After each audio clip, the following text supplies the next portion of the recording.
It's been 6 months since I took delivery of my 2025 Hyundai Ioniq 5. And in that time, I've put just over 4,700 miles on it. 2,000 of those miles were driving it from Colorado back to Boston from where I purchased it. In today's video, we're going to talk about everything that I like, dislike, and some issues that I've had. Before we jump into the rest of the video, though, I want to talk about some of the basic kind of EV stuff that you're going to want to know about.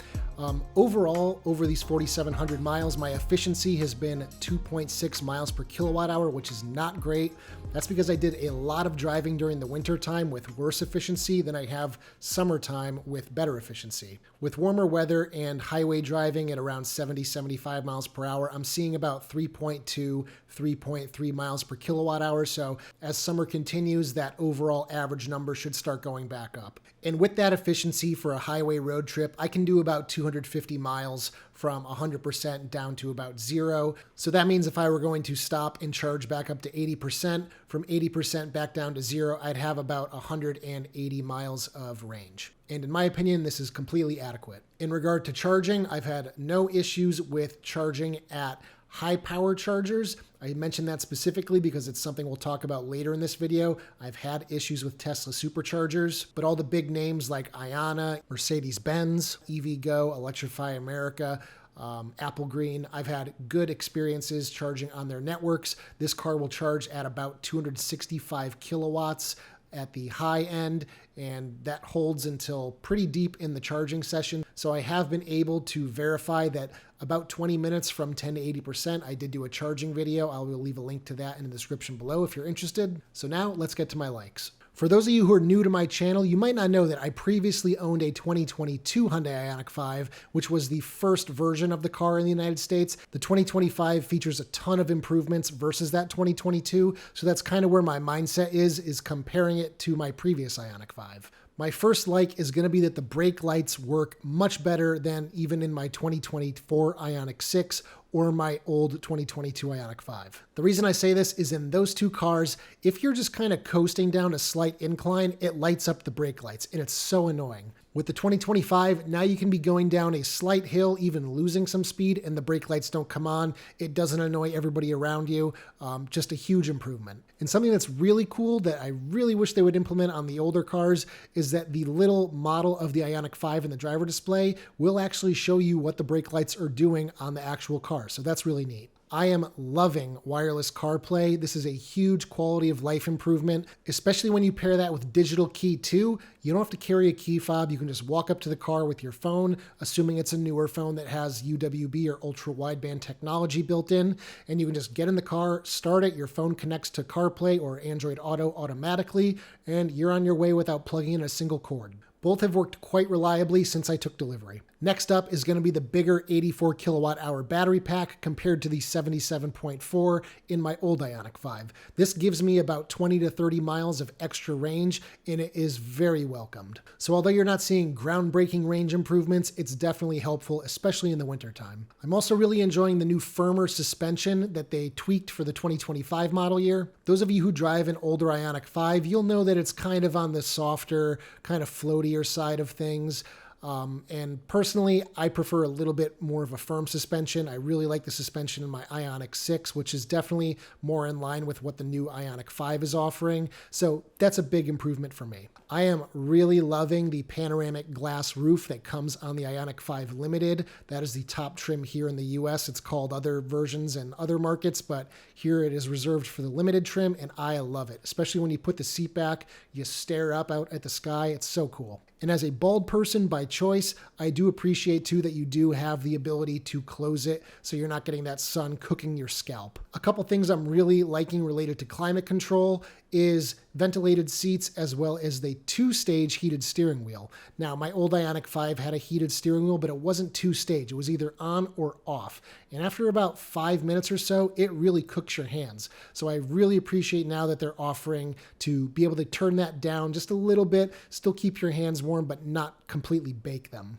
After 6 months, I'm happy to report that there's no creaks, no rattles, nothing coming through that's driving me insane. Like in my 2022 Ioniq 5, there was a really bad passenger door rattle that just drove me up a wall. And I personally didn't have this issue, but many 21 through 24 Ioniq 5 owners had issues with the tailgate rattling, but I haven't heard a single sound coming from the trunk here in the 2025. One of the biggest complaints that people had with the Ioniq 5 pre-refresh was the fact that it didn't have a rear windshield wiper. And honestly, I'm not really sure that I care that it's there. And the reason I say that is the limited trim has the digital rear view mirror, which is basically just a little camera that points out from the spoiler, and then there is a display where the rear view mirror is, so you can kind of have an unobstructed view out the back of the car. You don't have to look through the headrests or the D-pillars in the car. It's really nice. And after 6 months, I find myself more often than not leaving it in the digital rear view mirror mode. And honestly, since wintertime, I don't think I've turned on that rear wiper once. So I'm happy to have it just in case there is a bad snowstorm or something, but right now during the summer months, I am just not using it. Highway driving assist is also greatly improved for me here in the 2025 Ioniq 5, and it is also paired with a capacitive steering wheel, so no longer do you have to kind of torque the wheel to let it know you're there. Now you can just rest a couple fingers on it, and it will know that you're actively kind of holding onto the steering wheel. Unfortunately, there's a new safety system kind of tied with that, but we'll talk about that later. Recently, the 2025 Ioniq 5 has gained access to Google Maps like destination data in the native navigation systems. So phone numbers, photos, addresses, all this kind of stuff is always going to be at your fingertips. It's updated through Google's servers, so it's going to always have the most up-to-date information, which is really nice. And this is kind of in all of Hyundai Kia's new cars, in the EV9, in the Ioniq 9. One of the best things about the car is that you can now manually condition the battery pack during the winter for DC fast charging. So when it's super cold out, you can just press that activate button. You don't have to rely on the built-in navigation system, which means you can use your Google Maps, Apple Maps, Waze, whatever you want to use. And then when you're 30, 45 minutes, an hour out from your destination, you just hit the activate button and boom, the battery is warming up. You can also do it from the My Hyundai app too. So say you live in an apartment complex, you don't have access to chargers and there's a charger 20 minutes away. All you have to do is activate it in the app, wait a few minutes, go down to your car and then drive off, and you'll have a nice warm battery and you'll get full charging speed. One caveat though, if you do remotely start it, it only runs for 30 minutes, so you may have to run it a second time. This all depends on how cold out it is. Another thing that the limited trim has that my old SEL doesn't is a head-up display, and I love it. I barely look at the driver display anymore. I'm almost always watching the road ahead of me with the HUD in my line of sight. Now, it is a little faint when you're wearing polarized glasses like I do, but you can still make it out fairly well. I use Apple CarPlay, and if I'm using Apple Maps, it will show me my turn-by-turn directions in the head-up display. If I'm using Google Maps or Waze, though, it will not show those. Those will only work when you're using Android Auto, unfortunately. Either way, still really nice to have your navigation directions right in your line of sight. So those are some of my big likes about the 2025 Ioniq 5.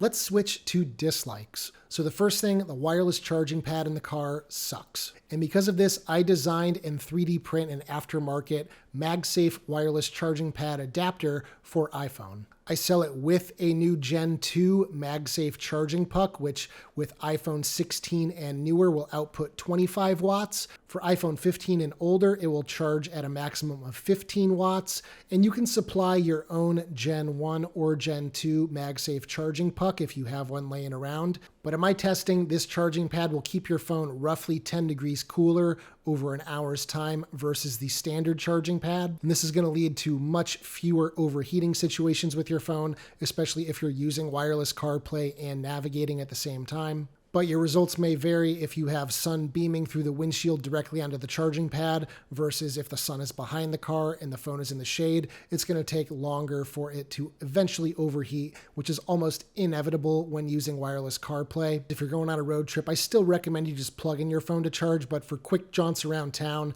this is a great option. You can find these on my store at ioniqguy.com or on my Etsy shop if you are outside of the US. Links down in the description. So my second dislike is going to be, I think the transition to the NACS charging port was a year too early.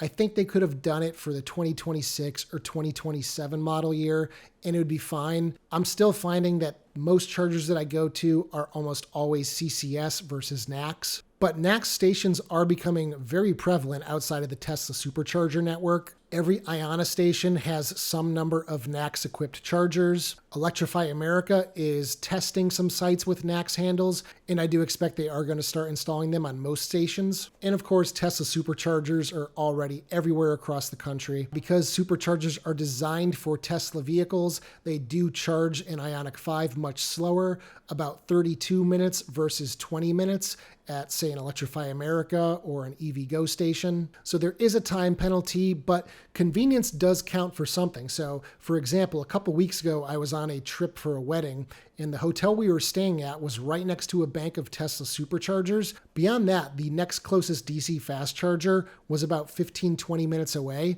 So I opted to just charge at the Tesla supercharger. Even though it took a little bit longer, I saved time by charging closer than driving 20 minutes away just to charge a little bit quicker. It just made no sense. So for instances like that, I am definitely going to use Tesla supercharging if I can. But you guys know me, I still want the fastest charge as possible. So whenever I can, I'm going to use those high power chargers. Another thing I'm not a big fan of, the turning radius in the car is still pretty mediocre. It's just under 40 feet. And because this car has a 3-meter wheelbase, or about 9 feet, it is very difficult to maneuver in tight parking spaces. So just keep in mind, it is not the most nimble of cars. Another thing I'm not crazy about is the 20-inch wheels. I personally would prefer larger sidewalls so that when I do inevitably hit a curb, I'm not going to damage the wheel like I have with my 2025 Ioniq 5. And I hate to admit, but even with the 360-degree camera system, it still happens. In comparison, my Ioniq 6, which has 18-inch wheels with big sidewalls, those wheels look almost as good as the day I got them, even though I've hit a few curbs. Now, remember when I talked about highway drive assist and the capacitive steering wheel? Well, that new system that is paired with that is the driver attention warning system.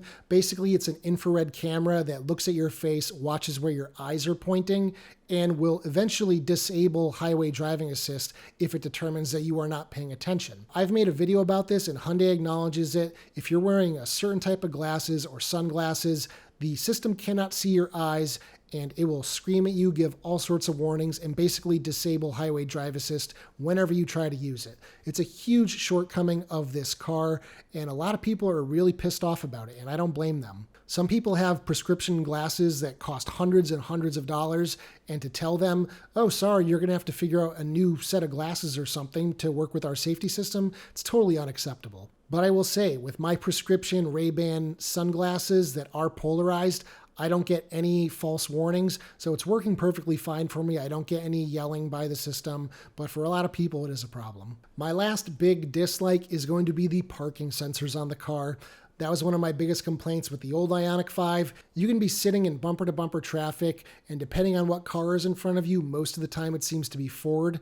Their rear parking sensors interact with Hyundai's parking sensors, and you just get all sorts of false warnings. It's just screaming at you. You got to turn it off. It's super annoying. I recently put out a video about the rear parking sensors, and when you have a bike rack on the car and disabling them, they turn themselves back on every time you start the car. And on my limited trim, it will slam the brakes if it thinks you're going to back into something. So then there's that. It's just really annoying. I wish there was a way to just permanently disable it so that I don't have to deal with that when I have my bike on the back of the car. So next up, let's talk about some real issues that I have had with the car. So I've talked about this countless times, and you guys have seen it in my videos in real time. Tesla supercharging has a major issue where several minutes into a charging session, sometimes even several seconds into a charging session, it just completely fails and you have to unplug, plug back in, and reactivate the charging session. It's really annoying. Hyundai knows about it. They haven't addressed it yet. I don't know what is taking so long. It's been over 6 months now. They have a direct line to Tesla. They know how to figure this out. I don't know why they haven't. So another issue I recently came across when detailing the car for the first time for this video was the fact that I discovered that my passenger side mirror was only being held onto the car by a plastic clip. All 3 bolts that are supposed to hold it on are completely missing from the factory. And I opened up the driver's side to see if it was on that side as well, and it wasn't. So somebody missed the 3 bolts on the passenger side, but not on the driver's side. If I gave that side mirror a whack, it would completely come off the car. That is not good. I told Hyundai about it. They're going to mail me the bolts, so hopefully I'll get those soon. Also, when I got home from Colorado with the car, I realized that I had the wrong key fobs. Because I have the limited trim, I'm supposed to have the remote smart parking assist buttons on the side of the fob, which allow you to remotely drive it forward or backward. My fob was missing that, so they actually released a technical service bulletin, I think because of that reporting that I did, that there was an issue from the factory and people were getting the wrong fobs. Now, they were able to remedy that with my local dealer. They sent the new fobs, they paired it to my car, and all is good now. My car was also missing a plastic cover over the back seatbelt anchor down near the floor. They did replace that as well. There's an open recall on my Ioniq 5 for a wiring harness related to the rear airbag system. I got to go and get that taken care of. But that was announced earlier this year, and it had to do with the wiring harness not having a solid connection, and possibly the rear airbags won't deploy in an accident. So pretty serious issue there. I need to get that fixed. And last but not least is that 6 months later, for those of you who want to tow, I still cannot find a OEM trailer light wiring harness available anywhere for the car. So those of you who bought this car wanting to tow, you don't really have an option to hook up your trailer lights yet, and that's kind of unacceptable. Hyundai is also still not selling a trailer hitch for the Ioniq 5 that you can purchase after you buy your car. The XRT trim is available with a trailer hitch from the factory, but other than that, you cannot get a standard Ioniq 5 with a trailer hitch from the factory. Now, there are aftermarket hitches available. I installed the TorqueLift Central Eco hitch on my car. Install was super easy. I didn't break the bumper clips this time around versus my old Ioniq 5, so that was a win. But I did have to Frankenstein together a trailer light wiring harness from a kit I bought for an EV9 last year when I was developing my door lock device for that car, and one from the 2025 Hyundai Tucson. So in the end, I got my trailer lighting on the car. It's working fine, but it is not the official kit. It just annoys me that 6 months after the car went on sale, you just still can't get any of these things. It's like people want to tow. People buy these cars because they have a tow rating. They want to do it. So Hyundai, please get these for sale soon. But overall, I am loving the car. It is a huge upgrade versus my 2022 Ioniq 5. I'm super happy I went with the top limited trim. Has every bell and whistle. I really love spending time in it. I'm hoping by January I'll have another 4,000 or 5,000 miles on it. We'll be closing in on 10,000 miles. And then we'll do the big one, the 1-year review of the car. If you guys are in the Denver area and are looking to purchase an Ioniq 5, an Ioniq 6, an Ioniq 9, a Kona Electric, check out Stevenson Hyundai of Frederick. If you mention Ioniq Guide 2025, you will get $500 off the purchase or lease of your new car. If you guys liked today's video, give it a thumbs up. If you need accessories for a new Ioniq 5, check out my website, ioniqguy.com. I've got all sorts of cool stuff for the cars. And not just for Hyundai, I've got Kia and Genesis accessories as well. My best-selling item is the automatic door locking device because these cars will not automatically lock the doors when you get out and shut all the doors. So when you plug this adapter into the trailer light wiring harness, 10 seconds after all the doors are shut, they'll all just lock. You don't have to worry about your doors remaining unlocked and the handles popped out anymore, kind of drawing attention to them. Just good peace of mind. If you'd like to see these videos ahead of everyone else, for $3 per month, you can gain early access to them through my channel membership, as well as a 5% discount to my store. And as always, I will see you guys in the next one. Take care, everybody.